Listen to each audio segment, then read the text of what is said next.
Hello అందరికీ ఈరోజు మన వీడియో టాపిక్ ఏమంటే నీట్ రద్దు అవసరం లేదు సుప్రీంకోర్టు అనేది న్యూస్ అయితే వచ్చింది. దాని గురించి వీడియోలో అయితే క్లారిటీగా అయితే మాట్లాడుకుందాం. అంతకంటే ముందు మన ఛానల్ కొత్తగా చూసిన తర్వాత సబ్స్క్రైబ్ చేసుకోండి. మన వీడియో వరకు నచ్చితే లైక్ వేసేసుకోండి. ఇంకా వీడియోలోకి అయితే వెళ్ళిపోదాం. ఇక్కడ చూసుకోవచ్చు, నీట్ రద్దు అవసరం లేదు సుప్రీంకోర్టు అనేది న్యూస్ అయితే వచ్చింది. ఇక న్యూస్లోకి వెళ్ళిపోతే నీట్ పరీక్షను రద్దు చేయాల్సిన అవసరం లేదని సుప్రీంకోర్టు తేల్చి చెప్పేసింది అనమాట.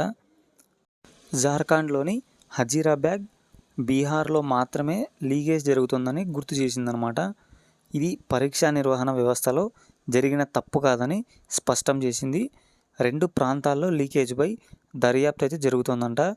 అందువల్ల మేము పరీక్షను రద్దు చేయాలనుకోవట్లేదు అని అయితే వీళ్ళైతే చెప్తున్నారు.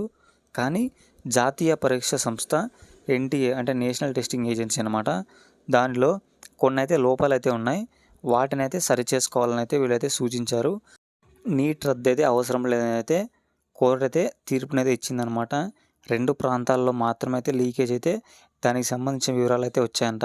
2 ప్రాంతాల్లో మాత్రమే లీకేజ్ జరిగిందైతే వాళ్ళైతే చెప్పుకొచ్చారు.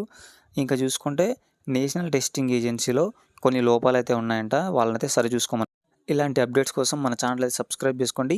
పక్కనే ఉన్న బెల్ ఐకాన్ అయితే ఆల్లో పెట్టుకోండి. నేను ఎలాంటి వీడియో పెట్టినా మీకైతే నోటిఫికేషన్ అయితే వస్తుంది. అలాగే మన వీడియో వరకు నచ్చితే లైక్ వేసేసుకోండి.